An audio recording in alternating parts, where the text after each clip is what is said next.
Hello viewer, let's create a pattern with that feather. Make the designs there in it and also change more visuals there into that changings.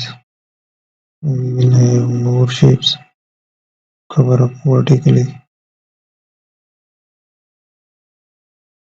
Then these shapes can create the designs as well.